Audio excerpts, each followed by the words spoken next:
अस्सलाम वालेकुम। इस वीडियो के अंदर आपसे साथ डिस्कस किया जाएगा मॉड्यूल 10। इससे पहले 9 मॉड्यूल हम अपने चैनल के ऊपर अपलोड कर चुके हैं, तो आपको 9 मॉड्यूल क्लियर होने चाहिए। उसका फायदा ये होता है कि जो प्रीवियस कॉन्सेप्ट हैं अगले मॉड्यूल्स में कॉन्सेप्ट यूज होते रहते हैं। अगर अच्छे से क्लियर होंगे, अकाउंटिंग ट्रांजैक्शन लेजर की जो जितनी भी हम ट्रांजैक्शन करते हैं वो अच्छे से क्लियर होगी, तो इंशाल्लाह आगे भी आपको इशू नहीं होगा। तो ये जो मॉड्यूल 10 है इसको हमने तीन पार्ट के अंदर इंशाल्लाह क्लियर कर लेना है, और इसके अंदर होंगे टोटल 9 टॉपिक। वर्चुअल यूनिवर्सिटी की तरफ से इस मॉड्यूल के अंदर 9 टॉपिक्स रखेंगे। हम उसको 3 पार्ट के अंदर करेंगे, और पहले ये आपकी स्क्रीन पे हमेशा की तरह मैं आपको दिखा रहा हूँ कि ये जो 9 वीडियोस होंगी वो ये वाले कॉन्सेप्ट इसके अंदर डिस्कस किए जाएंगे। सबसे पहले जो टॉपिक 87 से स्टार्ट हो रहा है मॉड्यूल 10, इसको हम पहले डिस्कस करते हैं। ये बात करेंगे पहले बेसिक डेफिनेशन, सारी यहाँ से स्टार्ट होंगी, बेसिक कॉन्सेप्ट डिस्कस किए जाएंगे। सबसे पहले हम डिस्कस करते हैं फिक्स एसेट होता क्या है। सारी काउंटिंग इस मॉड्यूल 10 के अंदर हम फिक्स एसेट के ऊपर करनी है। करंट एसेट और फिक्स एसेट दो एसेट की टाइप्स हैं। करंट एसेट का थोड़ा पहले भी डिस्कस हो चुका है, लेकिन आज हमारा फोकस रहेगा फिक्स एसेट के ऊपर। अभी आप सुने कि फिक्स एसेट होता क्या है। फिक्स एसेट हर वो एसेट जो कि आपके पास मौजूद है और आपको वो 12 महीने से या 1 साल से ऊपर की लाइफ तक वो आपके पास है, और आप उससे फायदा लेते रहेंगे। इकोनॉमिक बेनिफिट इसके लिए यूज करते हैं, फायदा लेना देते रहेंगे। अच्छा, वो एसेट जो है वो आपने सेल करने के लिए नहीं रखा होगा, ठीक है। उसकी एग्जांपल अभी हम देख लेते हैं वो कौन कौन से एसेट्स हैं। जैसे कि मशीनरी, आप चीजें बनाते हैं या सर्विस देते हैं, उसके लिए आपके पास टूल होते हैं, कोई मशीनरी होती है, कोई बिल्डिंग होती है, वो आप सेल करने के लिए नहीं होती, वो आपको चाहिए होती है अपना बिजनेस करने के लिए। वो सारा फिक्स एसेट कहलाता है। फिर आप जो चीजें सेलिंग ऑफ गुड्स और सर्विस जो बेचते हैं चीजें या आप सर्विस देते हैं, उसके केस में आपको वो ट्रांसपोर्टेशन तो चाहिए होती है। बाज़ तो आपके पास व्हीकल होती है, वो आप सेल करने के लिए नहीं होती व्हीकल, आप उसको इकोनॉमिक बेनिफिट ले रहे होते हैं। एडमिनिस्ट्रेटिव पर्पस, आपका ऑफिस है, आपकी ऑफिस का सेटअप है जहाँ पे आपके एम्प्लॉइज रहते हैं या आपके एम्प्लॉइज वर्क करते हैं। एडमिनिस्ट्रेटिव के एतबार से ऑफिस इक्विपमेंट सारा उसके अंदर आता है, फिक्स एसेट होता है, जैसे फर्नीचर वगैरह है, ठीक है। और रेंटल टू अदर्स, ऐसे इक्विपमेंट जो आपने रेंट करने के लिए दिए हो लेकिन सेल करने के लिए, जैसे आपने बाजू कार रखी होती है रेंट पे भी दे देते हैं, वो मशीनरी रखी हुई रेंट पे दे देते हैं, या कैमरा की एग्जांपल ले लें, आप रेंट पे दे देते हैं, ठीक है जी। अभी बात हमने ये करनी है कि फिक्स एसेट को अकाउंटिंग के अंदर, बुक्स ऑफ अकाउंट के अंदर इंटर कैसे करना। तो उसके लिए रिकॉग्निशन क्राइटेरिया कि उसको रिकॉग्नाइज कैसे करें, इंटर कैसे करें, किन वैल्यू के ऊपर इंटर करना उसका। तो सबसे पहले उसके लिए हमें हमारे पास होना चाहिए कि कॉस्ट जो उसकी है मीन्स के कैन बी मेजर रिलायबली। इसका मतलब ये होता है कि आपके पास उसकी इनवाइस होनी चाहिए, किस इनवाइस पे हमने खरीदा है। जैसे आप बाजार से कोई भी चीज़ देते हैं तो आपके पास इनवाइस होती है, तो आपके पास इसी तरह बिजनेस के अंदर इनवाइस होगी तो आपने बुक्स ऑफ अकाउंट्स के अंदर एंट्री करना है, आपका प्रूफ होता है, ओरिजिनल डॉक्यूमेंट वो ही होता है। फिर फिक्स एसेट की डेफिनेशन में ये भी आता है कि उससे आप प्रोबेबिलिटी हो कि आप उसे इकोनॉमिक बेनिफिट लेना है इन फ्यूचर, ठीक है। ये आप इस नीयत से ना हो कि आपने ये सेल कर देना। एग्जाम्पल हमने पीछे देख ली, उम्मीद है कि आपको सारी एग्जाम्पल समझ आ गई होंगी। अभी वो तमाम एसेट, अभी वही तरीका कर चल रहा है कि मेजरमेंट इनकी कैसे करें। मेजरमेंट का मतलब है कि हमने किन वैल्यू के ऊपर और कैसे इनको बुक्स ऑफ अकाउंट्स के अंदर डालना है। ये मेजरमेंट एंड रिकग्निशन उसको कहते हैं। अभी परचेज किया कोई एसेट, कंस्ट्रक्ट किया या बनाया, जैसे बिल्डिंग बनाते हैं, परचेज मशीनरी खरीद ली आपने, मैन्युफैक्चर्ड हुई कोई चीज, आपके वो सारे एसेट्स हैं, तो उनको आपने बुक्स ऑफ अकाउंट के अंदर कहाँ कैसे डालना है, उसकी कॉस्ट के ऊपर जितनी की आपकी पड़ी है उसकी आपने उतने की बुक्स ऑफ अकाउंट के अंदर लिख देनी है। फिर ऐसे एसेट जो एक्सचेंज की हैं, exchange asset are initially measured for at fair value. ऐसे एसेट जैसे कि जी आपने एक गाड़ी ली और उसके बदले दूसरी गाड़ी ले ली, ठीक है, गाड़ी दे के गाड़ी ले ली, तो जाहिर है आपको पता ही है ट्रेड हम इस तरह की करते हैं बिजनेस के लिए, पुरानी गाड़ी दे के नई ले ली, ऐसे मामला। तो उसको फेयर वैल्यू के ऊपर एंटर करना। फेयर वैल्यू ये होती है कि आपका जो प्रोडक्ट है, मीन्स प्रोडक्ट इस तरह का है कि आपका जो एसेट है, एसेट जो है उसको उसको फेयर वैल्यू पे बेचना है, मार्केट ट्रेडेबल वैल्यू, मतलब आपने मार्केट में जाना है, उसकी वैल्यू लगवानी है, अभी कितने का है। ऐसे नहीं है 2 से 4 को आप बिजनेस की चीज ऐसी उठा के नहीं दे सकते।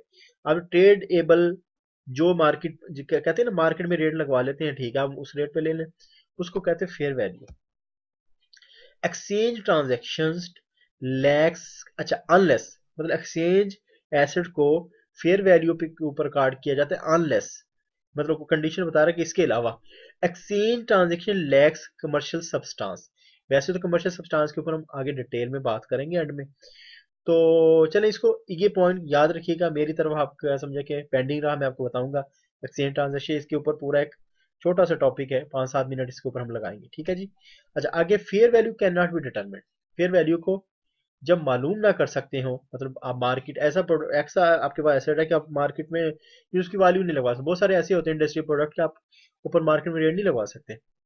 अगर ऐसा कहता है सिनेरियो हो जाए, फिर carrying amount of the asset given up. Asset given up वो एसेट होता है जो आप बेच रहे हैं, ठीक है, या एक्सचेंज कर रहे हैं। Will be the value of the asset taken in exchange, means आपने एक एसेट दिया, उसको एसेट गिवन अप क्या दिया, एसेट टेकन, जो एसेट पर ले रहे हैं। तो एसेट टेकन उसकी वैल्यू वही आप बुक्स ऑफ अकाउंट्स के अंदर लिख दीजिएगा जो कि एसेट गिवन अप, जो कि आप एसेट बेच रहे हैं, ठीक है। ये किस केस में होगा, जब आपके पास फेयर वैल्यू आप मालूम ना कर सकते हैं। अभी देखते हैं कि मेजरमेंट आफ्टर रिकग्निशन। आपने बुक्स ऑफ अकाउंट्स के अंदर अपना वो एसेट शो कर लिया, लिख लिया। उसके बाद क्या तरीकाकार होता है उसके ऑनवर्ड, मतलब उस डालने के बाद उसके साथ क्या ट्रीटमेंट करनी है। कि एक तो होता है कि आप कॉस्ट मॉडल रखें उसको, जिस प्राइस के ऊपर आपने डाला हुआ है, कॉस्ट के ऊपर उसको डाला हुआ है, जिसने खरीदा है, उसमें एक अलहदा से प्रोविजन फॉर डेप्रिसिएशन अकाउंट एक बनता है, और उसके ऊपर आप अलहदा से उसकी डेप्रिसिएशन डालते हैं। कॉस्ट मॉडल के मुताबिक उसको आप ना छेड़ें उसकी ओरिजिनल प्राइस को।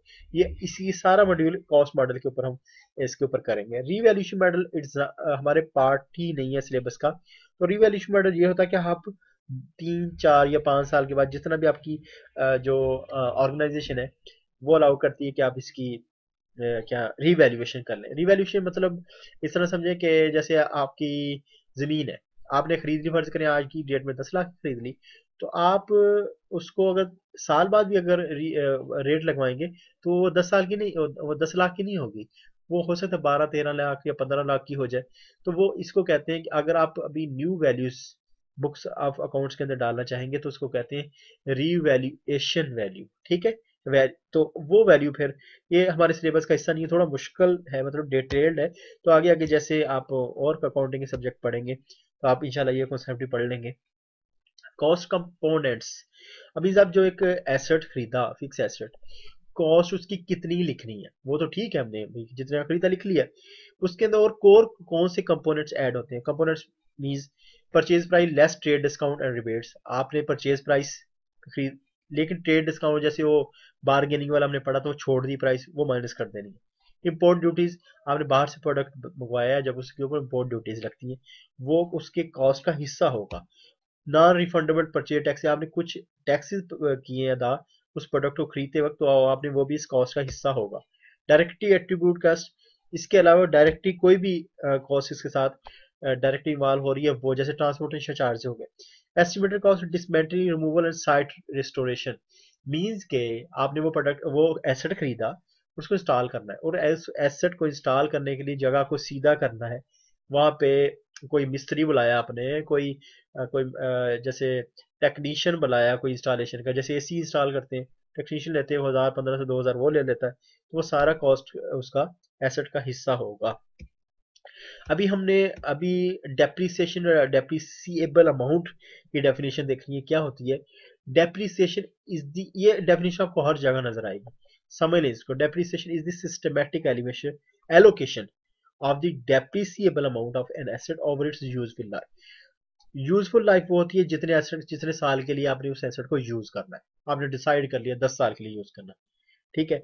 डेप्रिसिएशन एक होती है डेप्रिसिएबल अमाउंट, जैसे उसकी कॉस्ट है, उस कॉस्ट में से जस्ट रेजिडुअल अमाउंट निकाल दो टू डेप्रिसिएबल अमाउंट, या वो अमाउंट जिसको आपने डेप्रिसिएट करना है, जो एसेट की वैल्यू, अभी तक ये समझ लें कि जैसे एसेट की पूरी वैल्यू होती है, ठीक है, उसके एसेट की जो कॉस्ट है, उसको आप जब over the life of the asset divide कर देते हैं, जैसे 10 साल है, तो उस पूरी कॉस्ट जितने को वो एसेट आया उसको 10 साल के ऊपर डिवाइड कर देना, जिसको कहते हैं systematic allocation of the depreciable amount, ठीक है। एलोकेट कर दिया कि इस साल इतनी डेप्रिसिएशन है, इस साल इतनी डेप्रिसिएशन है। अच्छा, depreciation amount is the cost of an asset और other amount substituted for call less its residual value, ठीक है। रेजिडुअल वैल्यू या सॉल्वेज वैल्यू हमने पहले पढ़ा था, वही चीज होती है। डेप्रिसिएशन जो ये होती है कि आपका जैसे एसेट है, आपने वो खरीदा, जैसे मोटरसाइकिल या गाड़ी है, तो हर साल उसकी वैल्यू कुछ ना कुछ कम होती है यूज होने की वजह से। इसको उस गाड़ी की या मोटरसाइकिल की डेप्रिसिएशन कहते हैं। इसी तरह मशीनरी की होती है, मशीन जब चलती रहती है तो हर साल उसके वियर टीयर्स आते हैं रहते हैं और वो उसकी वैल्यू ओरिजिनल वैल्यू से कम होती रहती है। अब यूजफुल लाइफ का मैंने आपको बता दिया। Number of production unit expected to be obtained from the asset. इस तरह भी यूजफुल लाइफ दी जा सकती है कि जैसे आपने कोई एक मशीन है, उससे आप सपोज के प्लास्टिक की बोतल बनाते हैं फार्मास्यूटिकल इंडस्ट्री के लिए। तो आपको जब मैन्युफैक्चरिंग मशीन बेची है तो उसने आपको कहा कि ये 10,000 या 10 लाख बोतलें बनाएगी या 10 करोड़ बोतलें बनाएगी, इसके बस इसकी एक कैपेसिटी है। इस तरह भी यूजफुल लाइफ हो सकती है। फिर डेप्रिसिएशन रेट मीन्स कि वो आपने अमाउंट जो ईयर को एलोकेट करनी है कि इस साल इतना डेप्रिसिएशन होगी, इतनी अमाउंट मतलब कम होगी इस एसेट की, अगले साल इतनी कम तो उस रेट को, वो परसेंट जिसके ऊपर आपने डेप्रिसिएशन करनी है उसको डेप्रिसिएशन रेट कहते हैं। इसके लिए आपको यूजफुल लाइफ और डेप्रिसिएबल अमाउंट चाहिए होती है एसेट की। ठीक है, ये आप इसको residual value of the asset भी समझ लें। आप ये आगे सारी हम कैलकुलेशन करें तो आपको सब क्लियर हो जाएगा, आप बेफिक्र हो जाए। अभी डेप्रिसिएशन मेथड, डेप्रिसिएशन रेट्स के ऊपर हम थोड़ा सा देखते हैं न्यूमेरिकल के साथ। पहले तो आप ये देखें कि 5 मेथड्स हैं डेप्रिसिएशन कैलकुलेट करने के लिए एसेट की नेचर के हिसाब से। जैसे स्ट्रेट लाइन मेथड है, सिंपल आप देखें कि ये ना हर साल एक जैसी ही डेप्रिसिएशन किसी एसेट को एलोकेट करता है, उसकी टोटल वैल्यू से इक्वल अमाउंट निकालता है। जैसे कि अब फर्नीचर है, अब फर्नीचर देखे ना, उसने कोई चलना तो थोड़ी है, फर्नीचर एक जगह पड़ा हुआ है, हर साल उसकी इक्वल अमाउंट ही आपने माइनस करनी है कि इतनी इसकी वैल्यू कम होगी। रिड्यूसिंग बैलेंस मेथड या इसको डिक्लाइनिंग बैलेंस मेथड भी कहते हैं। ये वो बैलेंस मेथड है कि जिसमें आप देख रहे होते हैं कि ये मशीन है चल रही है और पहले सालों में जब जब चीज नहीं होती तो उसकी वैल्यू ज्यादा जल्दी से गिरती है, फिर आगे आगे स्लो गिरती है, तो इसको रिड्यूसिंग बैलेंस मेथड के जरिए करते हैं। इसी sum of year digital method है और number of units output method है। Number of service hour method है, नंबर ऑफ यूनिट्स की मैंने एग्जांपल दी थी, जैसे बोतल बनाने वाली है। नंबर ऑफ सर्विस कोई ऐसा इक्विपमेंट है कि आप सर्विसेज प्रोवाइड करते हैं उसके जरिए, उसको यूज करके, और फिर वो कितने घंटे सर्विस में रहता है सर्विस प्रोवाइड करते हुए, तो उससे आपका अंदाजा होता है। तो इस तरह करके एसेट्स की डेप्रिसिएशन कैलकुलेट करने के लिए हमारे सिलेबस के अंदर 5 तरीके हैं। हो सकता है इससे के ज्यादा भी हो, लेकिन हमारे सिलेबस के अंदर 5 है, हम वो डिस्कस करेंगे।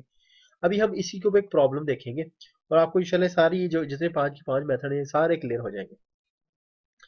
अच्छा, ये मशीन खरीदी आपने यकम जनवरी 2020 के ऊपर, ठीक है, 80,000 की।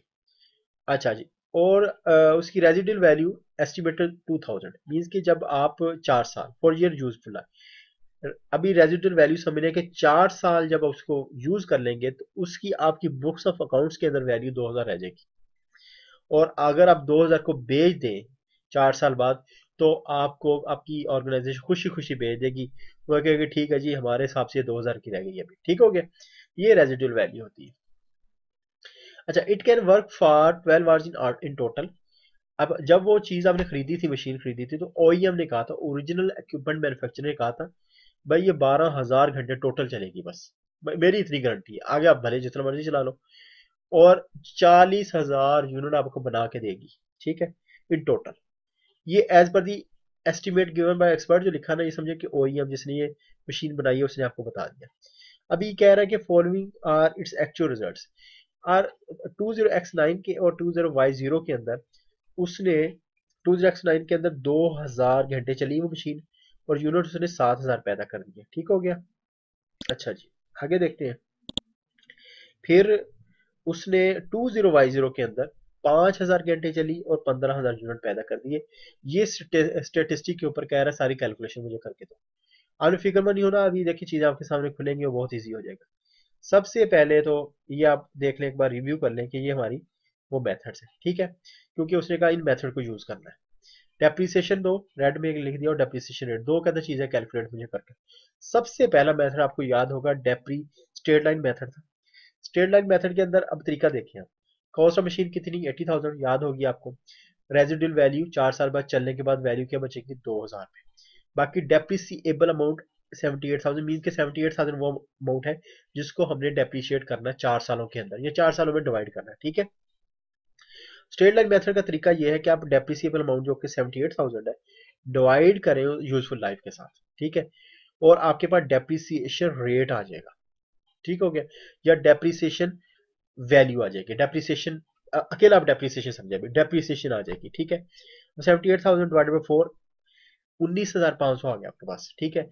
ये 20x9 के ऊपर के अंदर आ गया। अभी क्योंकि स्ट्रेट लाइन मेथड है, स्ट्रेट लाइन मेथड के अंदर चारों सालों में इक्वल अमाउंट जो है ना डेप्रिसिएट की जाती है उस एसेट की, इसके ऊपर वेरिएशन नहीं आती। मैं एक बार एक साल की समझो कैलकुलेट कर ली तो समझो वो चारों सालों में आप डिवाइड कर दो, ठीक है जी। पहले 19,500 और 20y0 की भी 19,500 ही लिख दिया, ठीक है। अब ये 25% कैसे लिख लिया इसने, ठीक है। वैसे तो आप वैसे 19,500 लिखते जाओ, कोई इशू नहीं है। डेप्रिसिएशन रेट कैलकुलेट करने का ये तरीका होता है कि 1 ओवर यूजफुल लाइफ, ठीक है, मल्टीप्लाई कर दे 100 के साथ। जैसे 1/4 यूजफुल लाइफ कितनी 4, मल्टीप्लाई कर 100 के साथ 25% आ गया। तो अगर डेप्रिसिएशन रेट आप कैलकुलेट करने का पूछे आपको, तो आप डायरेक्ट फार्मूले से इस तरह कैलकुलेट भी कर सकते हैं। सेकंड हम देखते हैं रिड्यूसिंग बैलेंस मेथड के साथ यही चीज कैसे कैलकुलेट कर सकते हैं। रेड वाला पोर्शन फिलहाल आपने नहीं देखना, इसको आप कंफ्यूज नहीं करना, मैं इसका बताता हूँ आपको क्या करना है इसका। अच्छा, ये फार्मूला देखिए, 1 minus nth root residual value divided by cost into multiply 100। ये क्या कैलकुलेट कर रहा है, डेप्रिसिएशन रेट, वो रेट जिसकी बेस पे हमने हर साल के ऊपर डेप्रिसिएशन कैलकुलेट करनी है। अच्छा, याद रखिए कि रिड्यूसिंग बैलेंस मेथड के अंदर कॉस्ट के साथ कैलकुलेशन करते हैं, बाकियों में डेप्रिसिएबल अमाउंट निकाली जाती है रेजिडुअल वैल्यू माइनस करके। कॉस्ट क्या थी 80,000। अच्छा, ये अब सारी इसके अंदर वैल्यू पुट की, ये वैल्यू आपके सामने पुट कर दी, 60% आंसर आया कि 60%, मतलब पहले हर साल में 60% आपने एलोकेट करना है डेप्रिसिएशन। पहले साल में क्या था 80%, 80% को मल्टीप्लाई, सॉरी 80,000 मल्टीप्लाई 60% के साथ आंसर आ गया 48,000, ठीक है। अच्छा, सेकंड ईयर में ये स्ट्रेट लाइन मेथड नहीं है। सेकंड ईयर में आपने क्या करना है, 48,000 को माइनस करना है टोटल वैल्यू के साथ जो कि 80,000 है।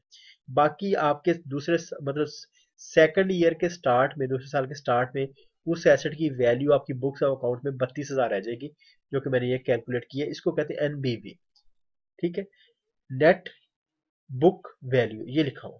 इसको ये 3 लाइनें आप पढ़ लीजिएगा, ठीक हो गया। अब आफ्टर फर्स्ट ईयर 32,000 बचे। अब सेकंड ईयर की आपने डेप्रिसिएशन जब कैलकुलेट करनी है, आपने 32,000 के ऊपर करनी है, ये आ गई 19,200।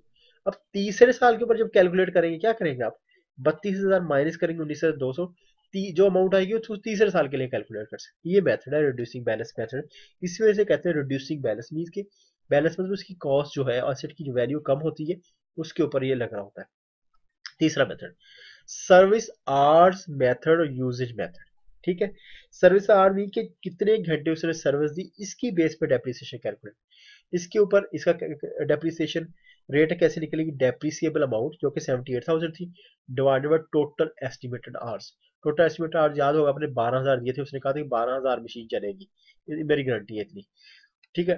तो डिवाइड किया तो 6.50 पर आवर आ गया। मीन्स कि हर एक घंटे के साथ मशीन जो है 6.50 में 6.5 रुपए उसकी वैल्यू कम हो रही है, ठीक है।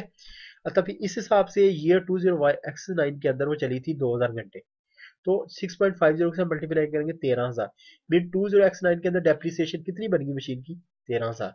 20y0 के अंदर मशीन चली थी 5,000 घंटे, ठीक है। तो उसको 6.50 से मल्टीप्लाई करेंगे 32,500, ठीक हो गया। ये दूसरे साल में इतनी वो उसकी वैल्यू कम हुई। अभी यूनिट्स आउटपुट्स और प्रोडक्शन मेथड देख लेते हैं। यूनिट्स आउटपुट मतलब इसके अंदर नंबर ऑफ यूनिट्स देखने जो मशीन प्रोड्यूस करती है। Again formula depreciation amount divided by total estimated output.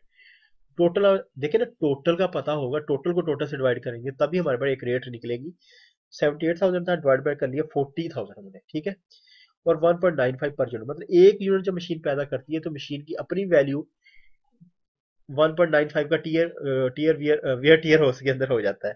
तो अभी देखते हैं कि उसने 7,000 यूनिट 20x9 के अंदर ईयर में पैदा किया था, तो 13,650 उसकी वैल्यू गिरी थी। 20y0 किया था 29,250। अब इन दोनों वैल्यू को देखें कन्फर्म करके, ठीक है, कंपेयर करके ऑलमोस्ट वो थोड़ा बहुत फर्क है। तो ये मेथड्स होते हैं। पांचवा तरीका सम ऑफ ईयर डिजिट मेथड। इसके अंदर क्या करते हैं कि जितने साल होती, जितनी लाइफ थी, जैसे हमारी यूजफुल लाइफ थी 4, उस सबको ना जमा कर लेते हैं। Sum of years 1 + 2 + 3, number of years को नहीं करना जमा, उनके नंबर को, जैसे 1 ईयर 2 ईयर ऐसे 1 + 2 + 3 बन गया टोटल 10।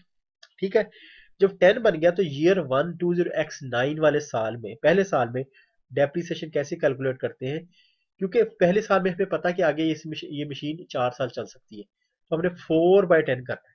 ठीक है, जितनी भी वैल्यू होगी टोटल, जैसे 5 साल चली तो 5 उतना कर देंगे, 4/10 और 78,000 से मल्टीप्लाई कर देंगे, आंसर 31।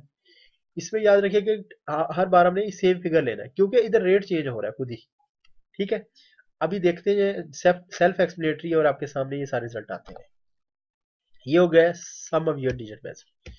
आईटीटीआर देखते थे, selection of depreciation method depends upon the pattern of economic benefit associated to the asset. Means इसका कहने का मतलब है कि जो भी एसेट होता है उसकी नेचर, उसकी यूजेज के ऊपर आप डेप्रिसिएशन मेथड जो है वो डिसाइड करते हैं।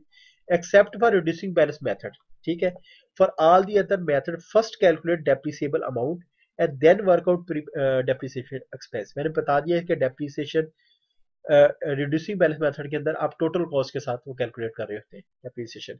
ठीक है, अभी माशाल्लाह हमने पार्ट 1 खत्म कर लिया है, सेकंड पार्ट के अंदर आपके साथ मुलाकात होती है। तब तक इस पार्ट को आप क्लियर करें, इंशाल्लाह बहुत जल्द आपके सामने दूसरा पार्ट भी हम शेयर करेंगे। साथ साथ कॉन्सेप्ट को क्लियर करें ताकि आपको आगे कोई कंफ्यूजन न रहे। तब तक के लिए जी अल्लाह हाफिज, दुआ में याद रखिए, कमेंट करके बताते रहा करें कि वीडियो कैसी है। अस्सलाम वालेकुम।